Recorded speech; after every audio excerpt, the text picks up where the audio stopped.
What up, YouTube? Pipe Missionary here, and just sitting in my garage in my recliner in downtown Bullhead City. We had a storm blow through tonight. Canceled soccer practices, and figured what better way to spend my night smoking a cigar, drinking a cup of Joe, which my camera is resting on at the moment, and sitting in my recliner. Truth be told, I'm actually kind of annoyed with my family. I'm annoyed with everybody. Even when I went to Walmart tonight, I was just like, oh, leave me alone. Walmart tends to be the local hangout for our small town. So I saw everybody who's anybody there, I guess you could say. And so I'm out here just kind of relaxing, listening to the rain. Figured I'd make a video for you guys. For the housekeeping, smoking this Maduro wrap cigar. Not sure who makes it. The band wasn't on it when I went in there. I paid like $3 for it. So as far as a $3 cigar goes, it's pretty dang tasty. It's got kind of a nutty flavor to it. I don't know. It's just pretty good. The burn on it isn't really even, but what can I say? Paid a few bucks for it. The draw on it's really nice. No real bad aftertaste. I definitely like Maduro wraps a lot better, and I just think when it's Maduro wrapped, it tends to be more of a full-bodied cigar. Definitely adds to the flavor, but that's just my personal preference. I almost bought one of those Java cigars. I don't know if you had them. They're right around $7 or $8, and they got a coffee hint to them for you. So if you coffee lovers, pick up one of those. I normally get them in the Maduro wrapped. Actually, didn't like the plain wrappered one. But the Maduro wrapped was a tasty cigar. Let me tell you, one of the best cigars I've ever had. And I've had cigars pretty much from all over the world. And so pick one of those up next time you're at your local tobacco store. And speaking of local tobacco stores, I tried out a new one today. I picked about 3 or 4 cigars here, same place I bought this. And I'm used to getting things that cost value. I got a good tobacconist. Every time I go in, loads me up with a few ounces of pipe tobacco for free. I don't know. They're good guys. I get all my cigars cost price. Don't really pay too much for them. So I've just been blessed that way. If you're in Bullhead, check out the Pipes and Cigar store. Good guys. The owner and his family run it. So you can't complain. They got some good wine there too. Anyways, this is for you, Burleyman40. It's for your pipe contest entry. And basically the whole idea behind it was give YouTube a fact about something about you that we might not know as a community, or something we do know but really haven't elaborated on. So I thought I'd give it a go and figure what the heck. If I win, I win. If I don't, I don't. So I'm going to bring you 3 bits of information. I'm going to one-up PA Pipe Guy. I think he gave you guys a couple of tidbits of information. Good video, by the way, PA Pipe Guy. Thought it was pretty interesting about your brother in the high diving incident, and well, it sucked. I guess it's kind of something you can sit back and laugh at now as brothers, and think about why we don't have high dives anymore. But my first tidbit of information, this recliner I'm sitting on, definitely fun story behind it. My grandfather, who I was super close to, passed away, and he passed away in this chair, and I kept it, and it's kind of been a novelty piece in the man cave in the garage, because anytime anybody sits in it, they're like, I tell them, they're like, what? Oh, it's so weird, or it's so gross, or I don't know. And so it's brought some interesting conversations, but it's comfortable is the main reason why I kept it. And, you know, when you're so close with someone, this is something that, you know, I grew up in a kid sleeping on his lap in this chair. There's a lot of memories behind it, and it was just something I couldn't get rid of. And it's comfortable. I come out here and smoke my cigars. To the right of me over here, you know, my ashtray's there, you know, my cigar cutter's there. And by the way, do you guys like end up collecting like cigar cutters? I end up with like, I have 5 or 6 of them now. Like, I don't even know how that happened. There's a plane coming by. I don't know if you can hear that. Anyways, actually that's probably Flight for Life. I wonder who's flying tonight. So that's tidbit information number 1. Fun fact uno for Kenny. Number 2, because I just learned it, I'm probably going to be moving up to Alaska to work on a charter boat out there. It's what I do here. I'm working on getting my captain's license. They require you to have an X amount of sea time, and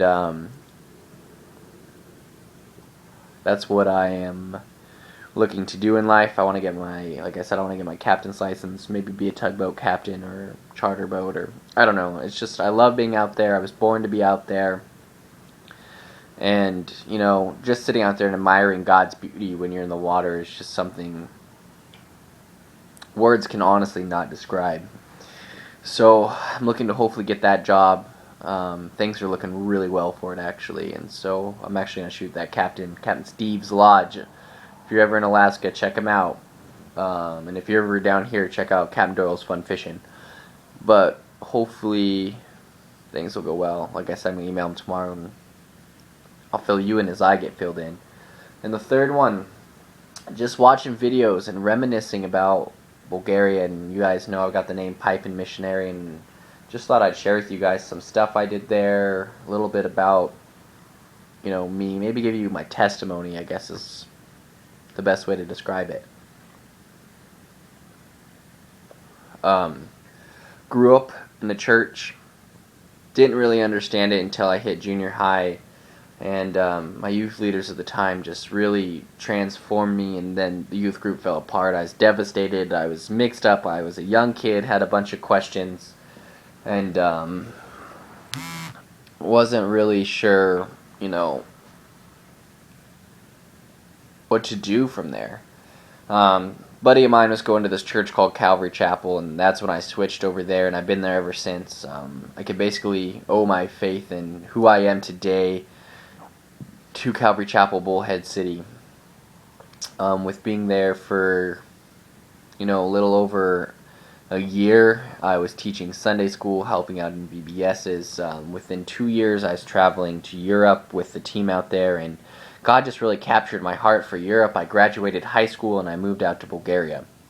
I was working with the Calvary Chapel affiliated church out there. I was teaching English. The Lord in that church used me to help start a homeless ministry. If you guys read the Bible, or if you don't and you have a Bible laying around, check out Philippians chapter 2 verses 4 through 5, and it talks about just Jesus Christ's humility. And even though he was God, he counted us, he counted everybody around him, he counted even us to today higher, not necessarily higher, but he looked out for his neighbor instead of looking out just for himself. And how as Christians, and we ought to have that same kind of mentality. And so that was kind of the theme behind that. And now the ministry is still going strong, even though I'm here back in the States. And just a blessing to be able to be used and be a part of such an awesome thing that the Lord's doing out there. And on that, I was teaching in different churches. I switched over to a Church of God, and they were doing more work along the lines with the gypsies. The gypsies are very much segregated like the blacks were in the 1950s, but not, it's more extreme in some senses and more lenient in the others. There's definitely propaganda out there that basically says that gypsies are less than dogs, and so just, my biggest ministry was praying. Through prayer, God's going to break down those walls. And actually, my next tattoo is going to be, people do the praying hands. Well, it's going to be a bow of a ship is going to be the praying hands. And then the ship's going to be tearing down this famous street. And then in the back is going to be the Alexander Nevsky's cathedral, which is an Orthodox church.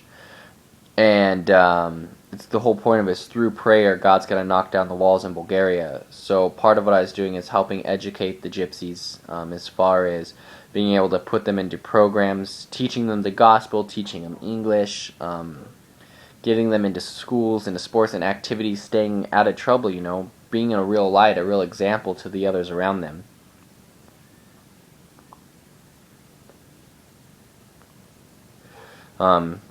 We're feeding gypsies, helping them build their churches, helping them do anything that I possibly could. I didn't count myself higher or lower. I counted myself equal to them. And if I go back to Europe, in which I'm just praying, and God willing I do, because my heart just breaks. I mean, I can remember going to one of the villages, and this little girl named Maria, um, getting them into schools, into sports and activities, staying out of trouble, being a real light, a real example to the others around them.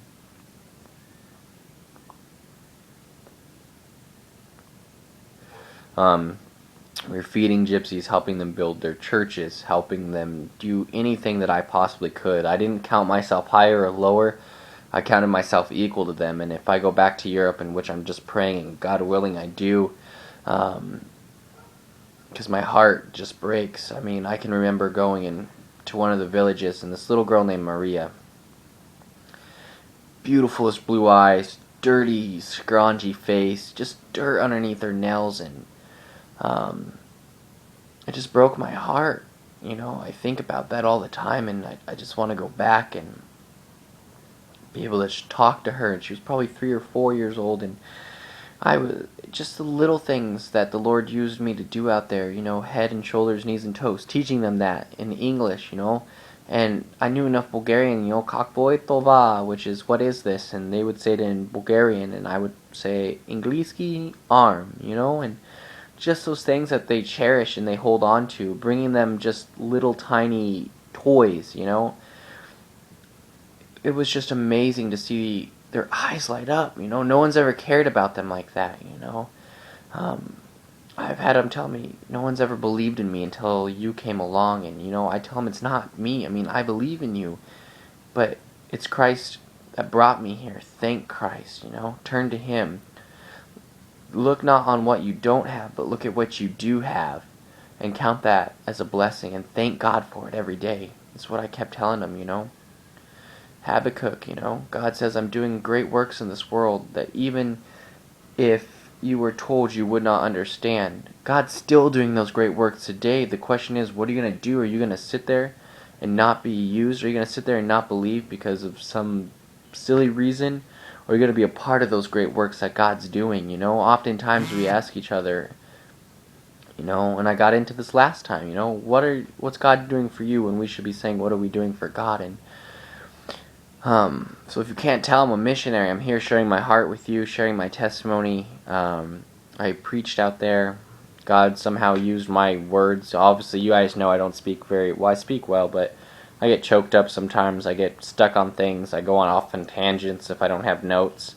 But God used me, and He did a lot of work in and through me, and is continuing to do a lot of work in and through me here. And I'm just blessed to have you guys in my life. And so I built churches over there, helped out with the animal shelter, started a homeless ministry.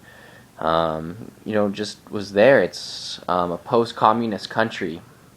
So in the 1980s, early 1990s, when communism fell, they posted a series of articles that said that Christianity was a cult that would lead you to suicide. And so I had to break through those walls. It takes an average of 3 years in the country of Bulgaria when you start witnessing for someone, for them not only to trust you, but for them to become saved. And that was my biggest goal, was prayer, and was getting to know these people and continuing. Even though I'm here in the States, I'm still being a missionary there in a sense, because I'm holding up these conversations, I'm holding up communications with them, befriending them, and genuinely befriending them. I love them to death. Many times if I could right now, I'd say screw it and go to Bulgaria, because I love it over there, And not that I'm anti-American, but that's just where God's placed me, and I thank God for that. And